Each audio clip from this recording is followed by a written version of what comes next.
What's up, brewheads? Welcome to another Brewthirty, where I drink a beer and pair it with a toy. Tonight, we are doing a brand new beer, a collaboration between an all-time favorite, Three Floyds Brewing Company, and Warpig Brewing, and that is Interstellar Bonanza Double IPA. I've had this for a minute or two, and I've been wanting to try it, and I thought we'd fire up the old Brewthirty and do a quick review of it. This is an awesome beer. I've seen a lot of really good things about it. Several of my friends have tried it, and they have given me great reviews of it. But before we get started reviewing this beer, what are we going to pair it with? And that is the much maligned, short-lived Super G.I. Joe.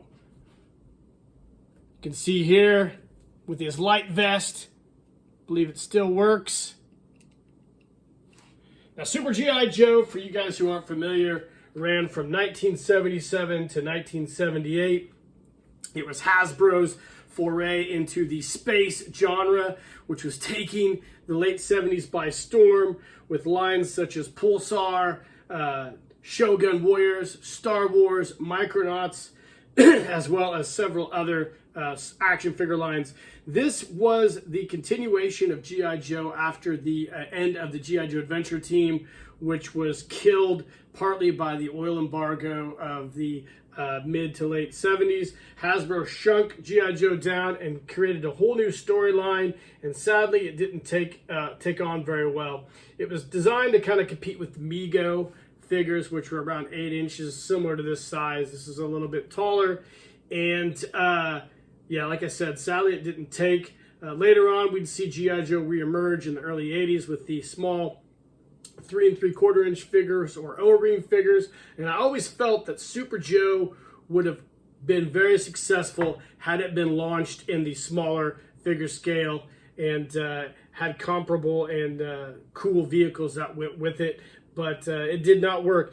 It wasn't a very popular toy line at the time, and it died off and it sat dormant for years until it relaunched, and I would say now it enjoys way more popularity than what it did in the late 70s. It's a very cool line, and I've actually fell in love with it over the last few years, just like I've fell in love with these collaborations from Three Floyds Brewing and Warpigs.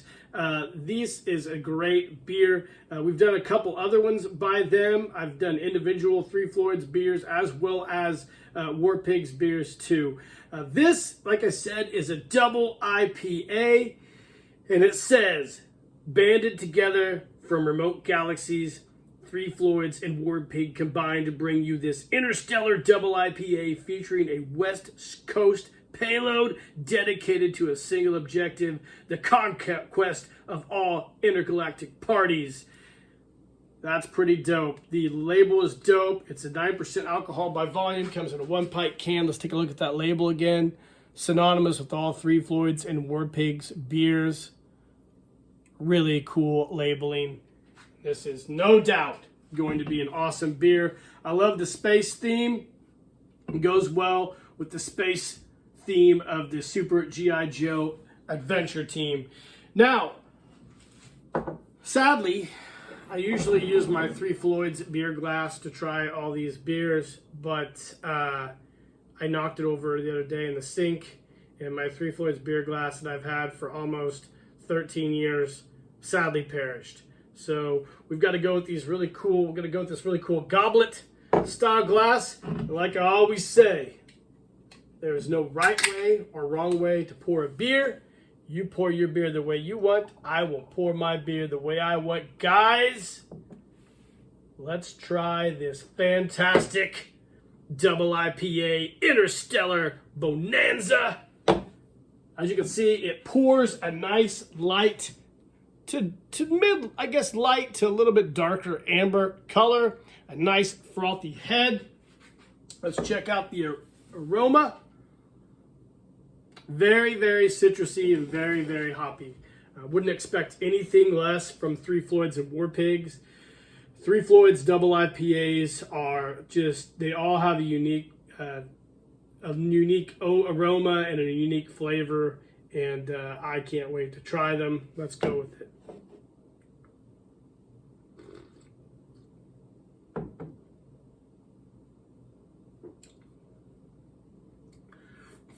Okay, this is pretty goddamn good. So it's got a nice sweet malty front and a drier West Coast hoppy back. It's sweet, slightly sweet. The hop to the malt balance is perfect, and this is actually for 9%. This seems really mild and light. Wow.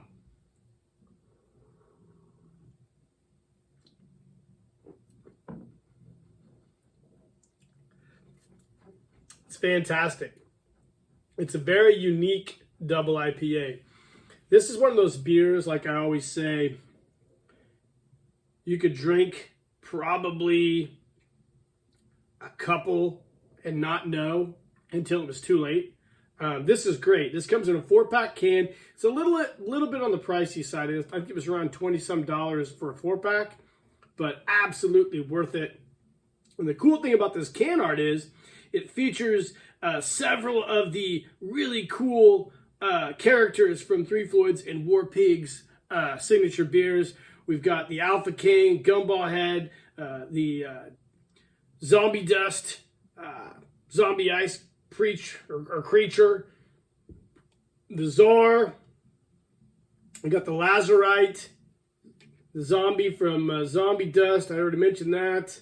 And a couple others, man. This is super dope. The can is rad. This would be a really cool t-shirt. But the beer itself is amazing.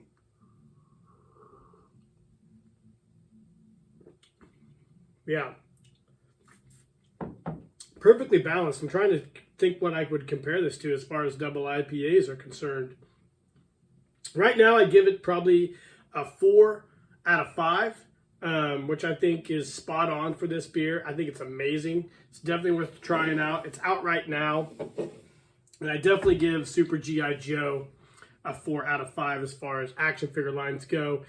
I always think it's ahead of its time, just like Three Floyds was ahead of its time in the craft beer industry.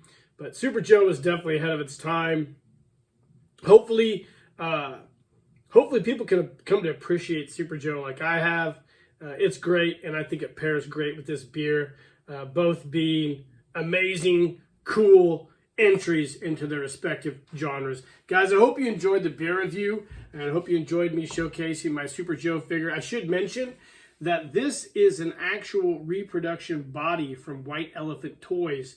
They made brand new bodies for the Super Joe line. They actually came up with their own Super Joe line called Super Joe Unlimited, but the scumbags at Hasbro sent them a cease and desist, even though the trademark, I believe, had expired.